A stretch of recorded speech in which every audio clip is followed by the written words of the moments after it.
Have you ever been told you were the smart one growing up? Maybe you finished your work early while everyone else was still struggling, or teachers used your assignments as examples, or people would say things like, "You're going to do something big one day." And for a while, that felt amazing, like you had this invisible label on your forehead that said special.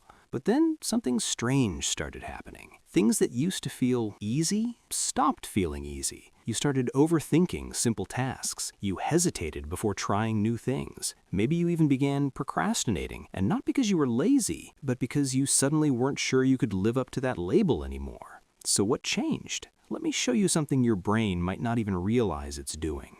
When you're a gifted kid, especially early on, you're often praised not just for what you do, but for who you are. People don't just say, "Good job," they say, "You're so smart." And that seems harmless, even positive, but psychologically, it plants a very specific belief. Your value comes from being naturally good at things. Now imagine your brain like a character in a video game that's never lost a level before. At first, every challenge feels exciting because you expect to win. But the moment you encounter something difficult, something that doesn't click instantly, it's not just a challenge anymore. It feels like a threat. Because if you struggle, what does that say about you? This is where something called a fixed mindset can quietly develop. It's the idea that your abilities are set in stone. So instead of seeing effort as a path to growth, your brain starts seeing effort as proof that you're not as talented as you thought you were. And suddenly, trying becomes risky. That's why a lot of former gifted kids grow up to avoid challenges. Not because they can't handle them, but because they were never taught how to fail safely. When everything comes easily early on,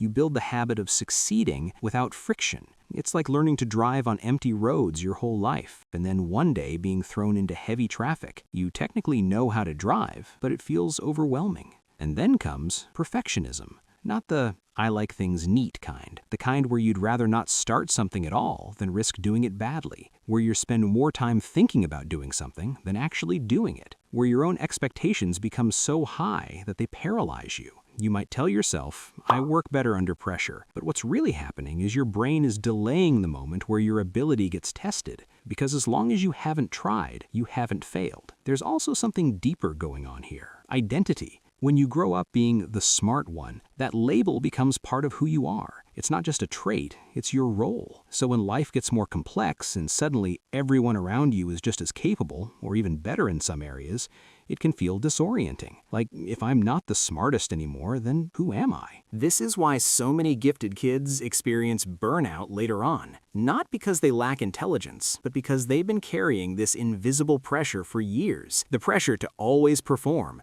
to always live up to expectations, to always be the one who gets it. And eventually, that pressure catches up. But here's the part no one really tells you.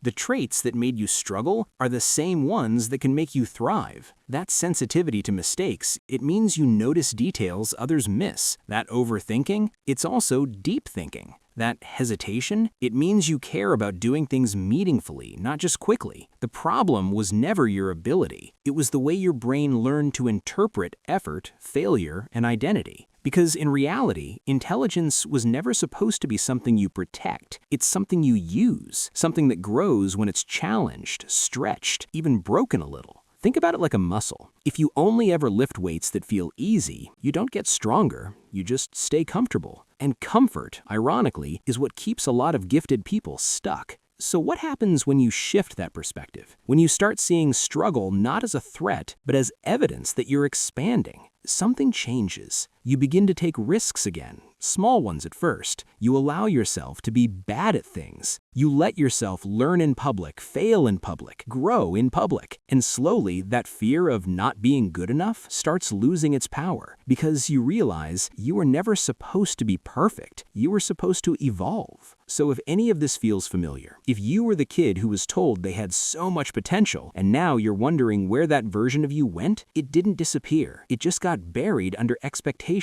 And the moment you stop trying to prove you're smart is usually the moment you actually start becoming it again. So I'm curious, do you think being labeled gifted helped you more or held you back? Let me know down in the comments. And if this video made you see yourself a little differently or helped you understand your own mind just a bit more clearly, then you're already doing something most people never do. You're paying attention to how you think, and that alone can change everything over time. If you enjoy these kinds of psychology videos that reveal the hidden patterns behind your thoughts, make sure to subscribe to the channel so you don't miss the next one. And remember, your potential was never something you lost, it's something you are still becoming.